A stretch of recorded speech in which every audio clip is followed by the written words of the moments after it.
Bonjour, chers frères et sœurs, téléspectateurs, vous qui avez reçu cette grâce de Dieu ce matin pour vous trouver sur vos pieds. Beaucoup l'ont cherché, ne l'ont pas trouvé, ne sont pas meilleurs à eux. Dieu nous a fait cette grâce. Que Dieu vous bénisse. Mon âme déborde d'allégresse de vous voir si nombreux à écouter ce message ce beau matin. Et qu'est-ce que nous voulons vous servir? Voici le premier passage dans le livre de Marc, Évangile selon Marc, le chapitre 11, le verset 22 qui dit ceci. Jésus prit la parole et leur dit, « Ayez foi en Dieu. »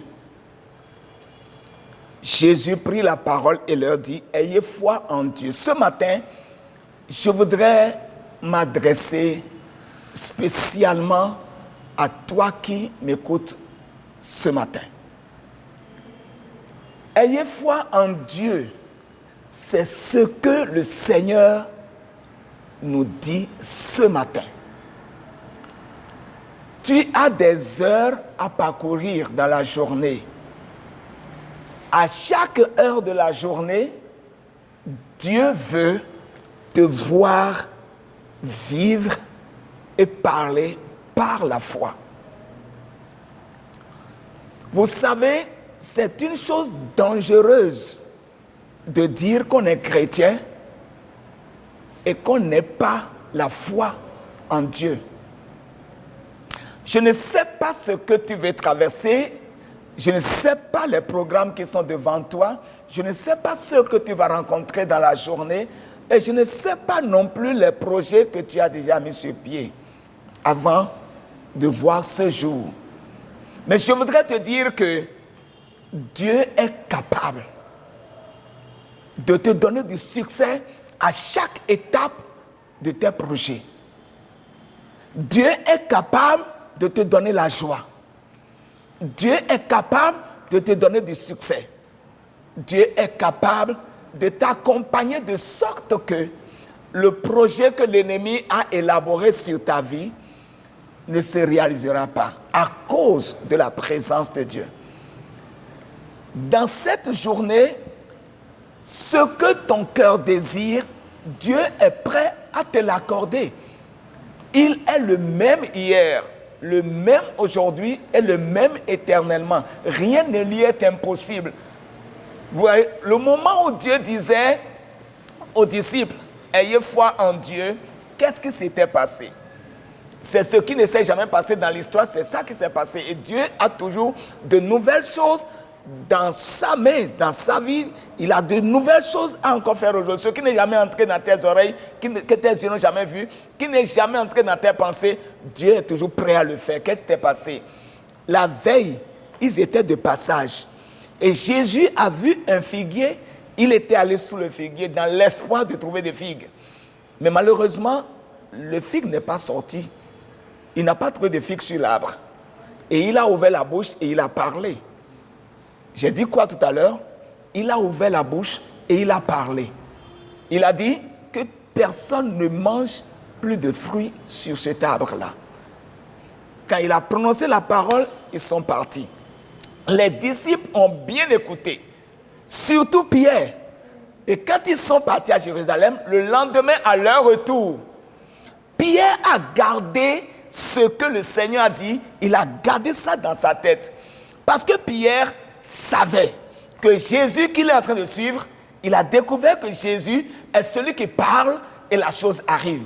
Aucune parole ne sort de la bouche de Jésus et ne s'accomplit pas. Quand il parle, ce qu'il dit s'accomplit toujours, tôt ou tard. Et Pierre a fait cette expérience avec le Seigneur. Ça a fait que le lendemain, à leur retour, quand ils sont arrivés au niveau du figuier, Pierre s'était détaché du groupe, il est allé vers le figuier. Et il a trouvé le figuier totalement sec. C'est comme il a creusé la racine, il a vu que c'est sec jusqu'aux racines. Il revient dans le groupe pour dire, Seigneur, regarde le figuier que tu as maudit hier, ça a séché jusqu'aux racines. Personne n'a jamais vu ça. Personne n'a jamais, l'histoire n'a jamais relaté quelque chose comme ça. C'est pour la première fois dans l'histoire. Pierre était hébété, il était surpris de voir que Jésus a parlé hier et aujourd'hui déjà on voit l'arbre sec jusqu'aux racines. Et c'est là que Jésus va leur dire, ayez foi en Dieu. Ça veut dire quoi? Ayez foi en Dieu veut dire simplement, ayez foi dans ce que Dieu vous a dit. Vous savez, dans le livre de Jean, Évangile selon Jean, le chapitre 1, il est dit, au commencement était la parole, n'est-ce pas? Et la parole était avec Dieu, et la parole était Dieu. Les chrétiens doivent comprendre que la parole de Dieu est Dieu. Et chaque parole que Dieu t'a prononcée, ou chaque parole que tu as lue dans la Bible, il faut placer ta foi dedans. Ayez foi en Dieu, veut dire ayez foi dans la parole de Dieu. Parce que la parole de Dieu est Dieu. Alors, qu'est-ce que tu as gardé dans ton cœur? Ou quel passage tu as lu, quelle parole, quelle promesse tu as gardé en toi? Ce matin, je voudrais te dire, ayez foi en Dieu. Avec ta foi en Dieu, cette journée sera pour toi une journée bénie. Mais sans la foi, tu n'auras rien. Sans la foi, tu n'auras rien. Absolument rien. Parce que la parole de Dieu nous dit dans le livre d'Hébreux, le chapitre 11, le verset 6, la Bible dit là que sans la foi, il est impossible de lui être agréable. Car il faut que celui qui s'approche de Dieu croit que Dieu existe et qu'il est le rémunérateur de ceux qui le cherchent. Ta foi en Dieu va t'ouvrir aujourd'hui des portes de succès. Ta foi en Dieu va t'ouvrir aujourd'hui des portes de succès, des portes de triomphe, des portes de victoire, des portes de santé, des portes qui vont te permettre de dire « L'Éternel a été avec moi dans la journée ». Ne crains pas, ne crains rien, ne te donne aucune pensée, ne te crée aucune autre pensée mauvaise. Quelle que soit la personne que tu vas rencontrer, quel que soit le contexte dans lequel tu vas te trouver, ayez foi en Dieu. Dieu est capable de tout. Il parle et la chose arrive. La parole de Dieu n'échouera jamais. Tout le monde peut échouer. Tous les systèmes peuvent échouer. Mais la parole que Dieu t'a dite, la promesse que Dieu t'a faite, n'échouera jamais. Je te rappelle une seule parole parmi les promesses que tu as gardées. Jésus n'a-t-il pas dit, « Et voici, je suis avec vous tous les jours jusqu'à la fin du monde. » N'est-ce pas? Il faut que tu places ta foi en cette parole. Crois qu'il est avec toi. Partout où tu passes dans la journée, il est là avec toi. Tu n'es pas seul. Tu n'es pas seul. Crois en cette parole. Garde la foi. Espère. Parce que tu sais, la foi, c'est quoi? La foi, c'est une ferme assurance des choses qu'on espère. Une démonstration de celles qu'on ne voit pas. Ça, c'est Hébreux 11, le verset 1. Ça veut dire quoi? Sans espérance, il n'y a pas de foi. La foi est une ferme assurance des choses qu'on espère. Avant donc d'entrer dans la journée, il faut écrire ce que tu es sûr et ce que tu crois que Dieu va te faire dans la journée. Il faut créer en toi l'image de ce que tu veux avoir de Dieu. L'espérance, c'est ce qu'on ne voit pas et dont on a l'image au-dedans de toi. Tu as l'image en toi. Tu l'espères. Tu l'espères. Sans espérance, pas de foi. La Bible est claire là-dessus. Elle dit, la foi est une ferme assurance des choses qu'on espère. Ça veut dire que si il n'y a pas des choses que tu espères, il n'y a pas la foi. La foi est une ferme assurance des choses qu'on espère. Et je vais te dire que ce que tu espères obtenir dans cette journée, je te dis, Dieu te l'accordera. Sois plein d'espoir. C'est ce que je suis venu te dire ici ce matin. Le Seigneur te connaît. Il connaît ton nom. Il connaît ce que tu vis. Il connaît ce que tu vas rencontrer dans la journée. Il connaît les contextes dans lesquels tu vas te trouver. Il connaît tout. Et je te dis, ta foi en Dieu te fera sortir victorieux cette journée. Et à la fin de la journée, tu diras, gloire à Dieu, l'Éternel a été avec moi. L'Éternel m'a donné du succès. J'ai marché avec assurance. L'Éternel m'a aidé. Ne regarde pas le grand nombre de personnes qui croient en Dieu, qui vont à l'église, mais qui ne font que se plaindre comme si Dieu les a abandonnés. Dieu n'a abandonné personne. Dieu n'a abandonné personne. C'est l'homme qui ne connaît pas les principes de Dieu et qui ne veut pas chercher à connaître les principes de Dieu. Si tu n'as pas la foi, Dieu ne marchera pas avec toi. Et pour alors vivre par la foi, il faut avoir l'espérance. La promesse que Dieu t'a faite, espère. Alléluia. Ton espérance ne va pas te tromper. Je connais une dame dans la Bible. Elle perd le sang depuis 12 ans. La Bible dit, ayant entendu parler de Jésus, elle a dit, si je peux seulement toucher son vêtement, je serai guéri. C'est là son espérance.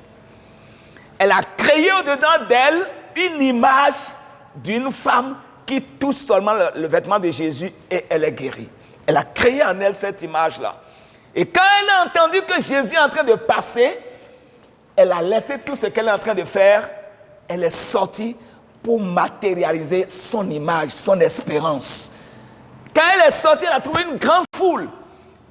Obstacle, n'est-ce pas? Comment elle va faire pour matérialiser son espérance?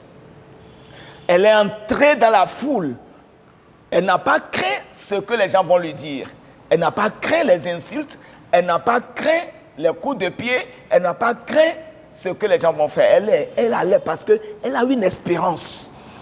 Et elle est partie pour matérialiser son espérance. Elle a touché vraiment la robe de Jésus. Et ce qu'elle espérait, c'est ça qui s'est accompli. Aussitôt, la perte de sang s'est arrêtée.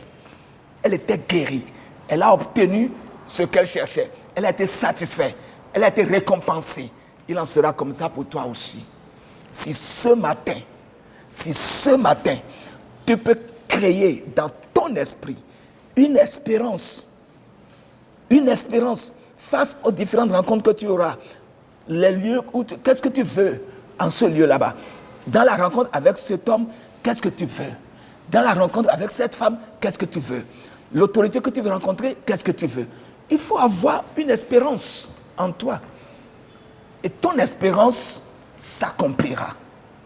Sans espérance, pas de foi. Le Seigneur est avec toi. Tu n'as jamais été seul. Et tu ne seras jamais seul. Tu ne seras jamais seul. Je te raconte une petite histoire encore biblique. Tu sais, Pierre était sur l'eau toute la nuit avec ses collègues. Ils ont parcouru toute la surface de l'eau. Ils n'ont pas trouvé de poisson. Ils étaient allés pour pêcher. Ils n'ont pas trouvé. Et le lendemain matin, le voilà à la rive. Et le Seigneur s'est approché d'eux. Et le Seigneur a demandé la permission de Pierre pour entrer dans la barque. Quand le Seigneur est entré dans la barque, il va donner l'ordre à Pierre. Avance en pleine eau. Pierre a obéi. Et Jésus dit, jette maintenant ton filet pour pêcher. Et Pierre va dire, toute la nuit nous avons parcouru l'eau sans rien prendre. Mais sur ta parole. Alléluia. C'est ça ce que nous sommes en train de dire. Il dit, sur ta parole, je jetterai le filet. Alors, la parole que Jésus a donnée était quoi? Jette ton filet ici pour pêcher. Donc Pierre a créé en lui-même cette espérance. Je jetterai le filet, je vais pêcher. Et sur cette parole de Jésus, parce que c'est Jésus qui a parlé, il a jeté le filet. Et la Bible nous dit, il a pris une grande quantité de poissons au point où lui seul ne pouvait pas tirer le filet. Il a crié au secours, les gens sont venus l'aider. Ce matin, je t'informe, tu n'es pas seul. Nous allons prier le Seigneur. Ta foi va te faire vivre de grandes choses aujourd'hui. Au bout de la journée, tu sauras et tu diras, Seigneur, merci. Nous allons prier le Seigneur. Dans le premier temps, permets-moi de prier pour le message que Dieu l'a reçu dans ton cœur. Nous allons donner quelques requêtes pour lesquelles nous allons prier ensemble. Seigneur, notre Père, je te remercie pour tous ceux qui ont écouté ce message. Je prie au nom de Jésus afin que la foi de chacun soit activée et afin que, Seigneur, tes objectifs et ce que désire le cœur de chacun, l'espérance de chacun arrive à son accomplissement au nom de Jésus. Amen. Maintenant, voici la première requête que je voudrais que tu présentes à Dieu avec moi. Tu vas dire, Seigneur, je te remercie parce que tu es avec moi. Tu dois croire en la présence de Dieu avec toi. Et tu vas rendre grâce à Dieu pour la présence de Dieu avec toi. La présence de Dieu avec quelqu'un est grand. La présence de Dieu est grande. Prions ensemble au nom de Jésus. Seigneur, nous te donnons toute la gloire pour ta présence avec chacun de tes enfants. Tu n'abandonnes personne parmi tes enfants. Tu as promis être avec nous tous les jours jusqu'à la fin du monde. Tous les jours. Il n'y a pas un jour qui fait exception. Tu as dit tous les jours jusqu'à la fin du monde. Éternel, nous croyons en ta parole et nous te remercions encore de ce que tu es avec nous cette journée, encore qu'il y a eu une journée bénie. Reçois toute la gloire, notre Père, au nom de Jésus-Christ. Voici la deuxième requête. Tu vas prier le Seigneur et tu vas dire à Dieu, Seigneur, je m'engage ce matin par la foi en ta parole, par la foi en toi. Je n'échouerai pas. Je m'engage par la foi en ta parole. Je m'engage par la foi en ta parole. Je n'échouerai pas. Cette prière, il y a des gens qui l'ont fait dans la Bible. Les David, les Enoch, beaucoup de personnes l'ont fait, les Josué. Il faut prier au nom de Jésus. Je m'engage par la foi. Toute la journée, prie au nom de Jésus-Christ. Seigneur Dieu des cieux et de la terre, je te remercie parce que ta parole m'a enseigné que c'est par la foi que je dois vivre, que je dois parler, par la foi que je dois faire les choses. Et je dois bouger par la foi. Et si j'ai foi en toi, je réussirai. Seigneur, je m'engage à aller par la foi. Je sais d'avance, Père Céleste, que je réussirai parce que c'est par la foi en ta parole que je suis en train d'aller.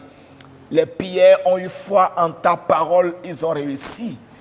Éternel notre Père, les Josué ont eu foi en ta parole, ils ont réussi. Les Abraham ont eu foi en ta parole, ils ont réussi. C'est mon tour ce matin. Merci notre Père. Merci de ce que, Seigneur éternel, la foi en moi s'est levée. Et je vais avancer par la foi et je réussirai au nom de Jésus-Christ. Amen. Tu sais, voici la troisième requête. La troisième requête est importante. La troisième requête, tu vas dire à Dieu, Seigneur, là où je vais aujourd'hui, les différents lieux que je vais parcourir aujourd'hui, tous ces lieux-là, je te les confie. Je veux que, comme Paul l'a dit, celui qui me verra, te voit toi. Parce que la Bible dit que si je vis, ce n'est plus moi qui vis. Tu sais ça, non? Si je vis, ce n'est plus moi qui vis. C'est Christ qui vit en moi. Donc celui qui te touche, touche Christ. Celui qui te voit, voit Christ. Seigneur, je sais que partout je passerai, les yeux ne me verront pas, les yeux te verront. Fais en sorte que les gens te voient. Fais en sorte que celui qui me touche, te touche. Prie au nom de Jésus-Christ. Seigneur Dieu, mon Père, je te rends grâce parce que, Seigneur, partout je passerai aujourd'hui, ce n'est plus moi qui serai vu. Parce que si je vis, ce n'est plus moi qui vis. C'est Christ qui vit en moi. Et tous ceux que je vais toucher, c'est toi, Jésus, qui les touche. Et ceux qui me touchent, te touchent. Seigneur, je te remercie de ce que tu vas te révéler. Partout je passerai. Les gens seront étonnés. Ils vont penser que c'est moi, mais ils se rendront compte que ce n'est pas moi, mais c'est plutôt Dieu même qui se révèle, qui agit, qui parle et qui opère. Reçois la gloire, notre Père. Merci infiniment au nom de Jésus-Christ. Voici encore une dernière requête que je voudrais donner.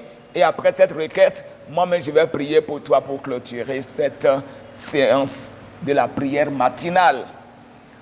La deuxième requête est que tu vas prophétiser sur ta propre vie. Tu vas prophétiser sur ta vie. Cette séquence, beaucoup de chrétiens l'ignorent ou l'escaladent. Alors que chaque chrétien doit savoir qu'il est prophète de lui-même. Regarde-toi comme prophète de toi-même ce matin et prophétise sur ta vie. Qu'est-ce que tu espères? Prophétise sur ta vie. Prophétise. David, en son temps, avait prophétisé. Elle a dit, oui, le bonheur et la grâce m'accompagneront tous les jours de ma vie et j'habiterai toujours dans la maison de l'Éternel jusqu'à la fin. Il a prophétisé sur ta vie. Toi aussi, prophétise sur ta vie ce matin. Éternel, je te rends grâce. Merci parce que, Seigneur éternel, parce que je vis par la foi et je marche par la foi, la joie ne me manquera pas. Le bonheur ne me manquera pas. Tout ce que tu m'as envoyé, Seigneur, je suis rassuré. Toutes ces choses me parviennent. Toutes ces choses me parviennent. Toute âme forgée contre moi sera sans effet. Partout où je parlerai, mes paroles produiront des fruits, de bons fruits, des fruits agréables, parce que je vis par la foi en la parole de Dieu. Éternel notre Père, éternel notre Dieu, merci pour ton bonheur qui m'accompagne aujourd'hui. Merci pour ta faveur qui m'accompagne aujourd'hui. Merci pour ta grâce qui m'accompagne. Merci pour la santé qui m'accompagne. Merci pour la vie qui m'accompagne. Au nom de Jésus. Je vais prier pour clôturer cette séance. Le Seigneur est avec toi. Père, je te rends grâce pour ton enfant qui m'a écouté ce matin. Je demande au nom de Jésus que ta faveur l'accompagne et que cette journée soit exceptionnelle pour lui et que partout où il passera, Seigneur, que ta présence se révèle et qu'au bout de la journée, il puisse rendre témoignage et dire l'Éternel a été avec moi. Merci notre Père, au nom de Jésus nous avons prié. Bonne journée à toi et à demain.